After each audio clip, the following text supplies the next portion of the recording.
Hello everybody, and we are going to be making today a really cool drawing of an Indi Maverick inspired fancy animal. So you are going to decide what animal you want to draw first, and then you're going to from there decide how you're going to make that animal fancy. Are you going to give your animal glasses, bow ties, hair bows, fancy sweaters, maybe a monocle, anything that you think might make your animal fancy? So I'm going to show you my example. I'm going to make a fancy bear, but you of course can make a fancy fox, a fancy mouse, a fancy bunny, a fancy cat, any animal you want. But let's get started. Okay, so we're going to get started with my fancy bear. I'm going to be drawing my fancy bear face. A lot of animals have a similar sort of setup to their face, so if you were to look at some reference pictures of some different types of animals, you could easily adapt what I'm about to show you to work for most any animal. So we're going to start by doing the face of the bear. So I'm going to give my bear some nice round eyes, which I will be coloring in later. And the nose is sort of an upside down triangle shape. A lot of animal noses are like that, where it's flat on the top and it comes down to a point at the bottom. That would be the same for cats, dogs, lots and lots of different animals. Some people even think that they have more of sort of a heart shape.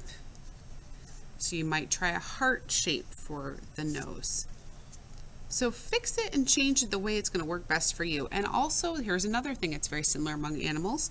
They usually have a line coming straight down from the nose, and it usually curves out to create the bottom part of their mouth. This is also the same, again, for cats, dogs, lots of different animals. So you can adapt what we've just done here for a lot of different types of animals. You can make eyes bigger and wider if you need to, depending on what kind of animal you have, or if you just wanted to have a more cartoony look, you could, add another circle around and suddenly you have these more sort of cartoony, fun, big eyeballs. I'm going to keep mine small and dainty because that's what I want to do. And around the face here, just so it looks like it's jutting out and popping out at us and kind of gives it some variety, I'm going to draw an outline around it. I'm going to start by drawing sort of a round, smaller curve shape right above where the nose would be. And then I'm going to go around the whole mouth with a nice bigger curve. So I'm going to go around it like that. If you look at the shape by itself, it's really kind of almost pear-shaped. Small curve right up here, larger curve that goes down and around the mouth. So here we have the start of our bear, our animal. Now our bear, we need to give him a nice big round fluffy head. So I'm going to just draw a circle freehand, but if you wanted to use a circle stencil, you could use a cereal bowl or anything like that. Like this, for example, this is a bowl that I use to have my sharpener pencils in, as you can see, and I could use this to help trace if I really want it to be a perfect round shape. But I'm okay with it not being 100% perfect. So I'm just going to kind of sketch it in how I want. Most animals do not have perfect round heads. They have sort of funny, lumpy shaped heads. So I'm going to not worry too much about it being perfect. Now I'm going to add the ears to my bear. Many animals have ears that are about in the same place as where I'm going to put the bear's ears, although they might be a different shape. So up here near the top of the head is usually where a lot of animals have ears. An exception would be a monkey. They would be more on the side, but otherwise most animals have their ears up high on either side. You could make them more pointed if they were cat ears, fox ears. Certain dogs have that type of ear. Certain dogs have floppy ears, bunny ears, all sorts of different things. So there's his little cute bear ears. I'm going to give him a second curve right in the middle. And now I'm ready to add some details to make my bear not so simple but a little bit fancy before I add all of my patterns and my colors. So to make this bear fancy, I could give him a pair of glasses maybe, I could, if it was a girl bear or a fancy female bear getting ready to go to the ball, maybe I'd give her a little bow on top of her head. I might give this bear a bow tie. Seems like a bow tie type of fella to me. And I might also give this bear a monocle. A monocle is a eyepiece that only goes over one eye. So I'm going to give him a round eyepiece that is going to go over this one eye. And usually they are attached with a chain of some sort. So I'm going to have sort of a chain coming down his face. And down here lower on his body, let's zoom out so we can see. I'm going to create sort of the body shape of this bear, and I think I'm just going to make it nice and big and round. And I might even make it look like he's wearing a jacket. So I might do a V shape and do this sort of zigzag shape around it. Big zigzag, little zigzag, and that'll create sort of a nice jacket appearance. All right, I think we're ready to add some details to this really fun and fancy bear. So before I do any patterns, before I do any coloring, I want to outline my final animal creature with some marker, okay? You can use Sharpie, you can use thick, thin, whatever you want. If you don't have a Sharpie, you can use a regular marker. You could press a lot harder with your pencil. You could use black color pencil. There is a variety of things you could do, but we want to do something to outline it just so that we can really see our image come forth. So stay tuned. I'm going to speed through this, and then we're going to talk about texture and color.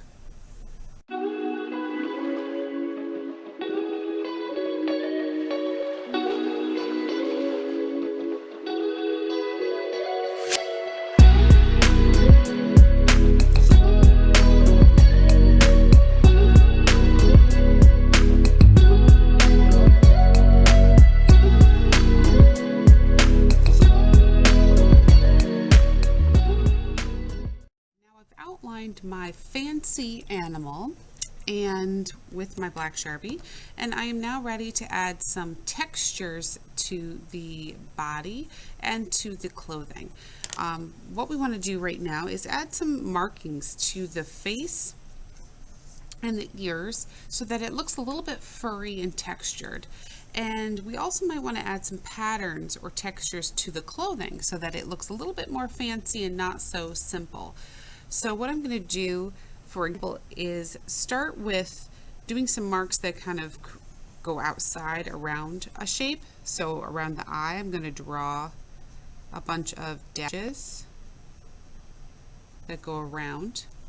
Let's zoom in so we can see. And I'm going to repeat that again after I do one layer. And I'm going straight with my marker this time, because I want to make sure that I'm not wasting too much time by drawing with pencil first and then having to go over it again with marker. You could do that. If you're a little bit nervous about jumping with marker, you could go over it with pencil first, then do the marker dashes after on top. But I don't want to have to do the same thing twice, especially since I'm going to be doing a lot of textures with this pen, so I don't want to spend too much time repeating the same thing I just did.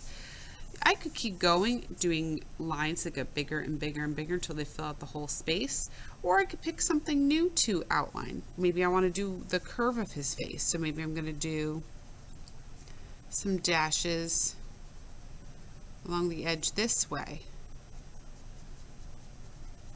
and repeat them over and over and over again. But the idea is to fill in the entire space wherever there is supposed to be fur with dashes so that the whole thing is filled in.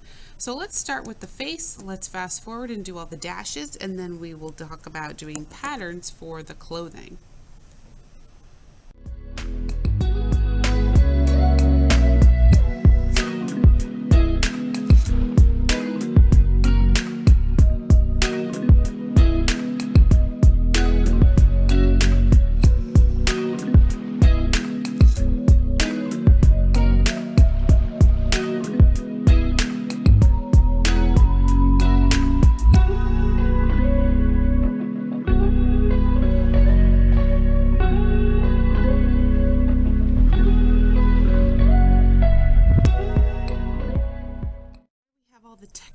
done for our bear's face, and you would do something very similar no matter what type of animal it is.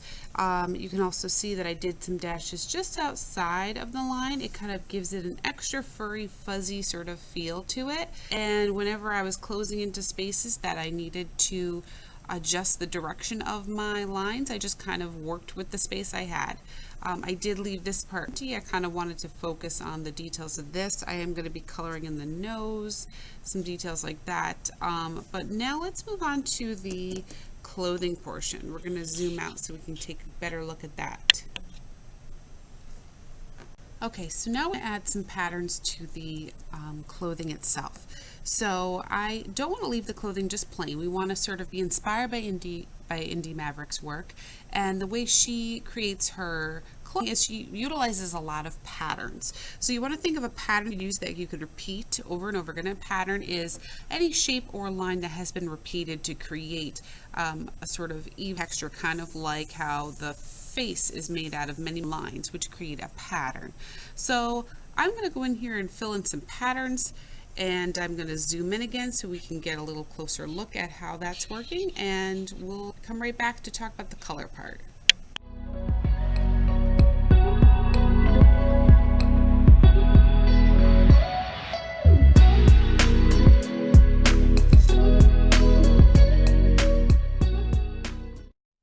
Okay, and here we have our finished fancy bear, fancy animal. So now we're at the final step where we're going to be adding some color. You can use whatever types of color you want. You can use crayons, color pencils, markers. You can use bright colors or pastels like Indi Maverick uses. You can also decorate the background or leave the background crisp and white if you like the way it looks. But we are not going to be coloring in the actual animal. We're going to leave the animal itself blank and empty. You might add a touch of color for the inside of the ears or color in the nose, but we're going to try to keep the animal itself black and white, and we're going to add color to the clothing and perhaps even the background. So stay tuned. I'm going to zip through this real fast and we'll talk at the end.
There you have it, your fancy animal drawing all completed.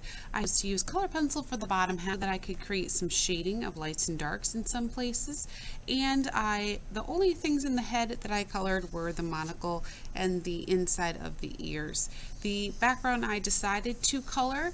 You could leave it white. It did look nice white, but I thought that adding a bit of a color would really make the bear and his outfit pop out, come to the surface.